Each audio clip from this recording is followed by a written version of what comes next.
Mon arrivée s'est faite suite à l'invitation du président de pouvoir me présenter le projet du club. J'ai rencontré le board, le président, et bien évidemment que je connaissais déjà la qualité de l'équipe pour l'avoir observée pendant cette Coupe des Confédérations où elle a fait une finale aller notamment absolument exceptionnelle. Donc j'avais déjà été séduit par l'équipe, mais le projet du club et le projet du président m'a vraiment convaincu, sans compter bien sûr le fait d'évoluer et d'être entraîneur dans le club avec le meilleur public d'Afrique. C'était quelque chose de très motivant pour moi, tout cet engouement, cette passion autour de l'équipe. C'est à la fois une grande responsabilité. Je sais que c'est un poste qui est difficile parce qu'il faut gagner et qu'autrement la situation est compliquée, mais en tout cas c'est un challenge excitant et je suis heureux d'avoir accepté ce challenge-là et je vais vraiment tout donner de mon côté pour aider les joueurs à faire de grandes choses.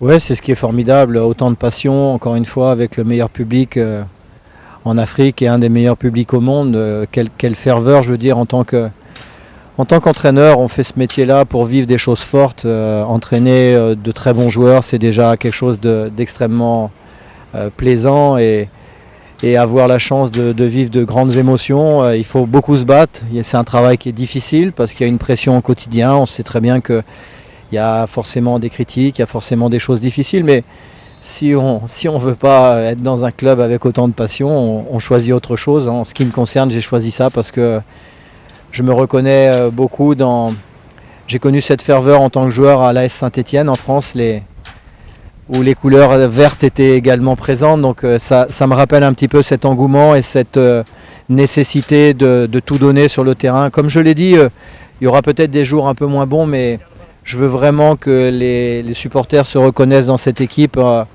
au niveau de l'état d'esprit et que sur le terrain, quelles que soient les circonstances, on est une âme, on soit une équipe contre qui il sera difficile de jouer parce qu'on aura vraiment un cœur gros comme ça sur le terrain. C'est ma motivation première.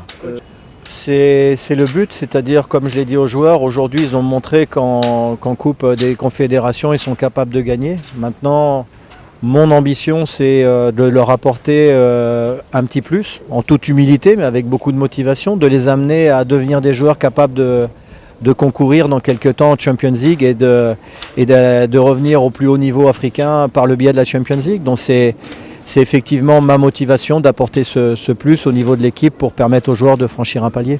Oui, c'est vrai que c'est pour nous une grande fierté compte tenu de la grande fraternité qu'il y a entre le Maroc et la France. C'est sûr que c'est pour moi vraiment un honneur déjà d'être ici et de pouvoir apporter effectivement un petit plus par rapport à la formation française. Ça me fait très plaisir.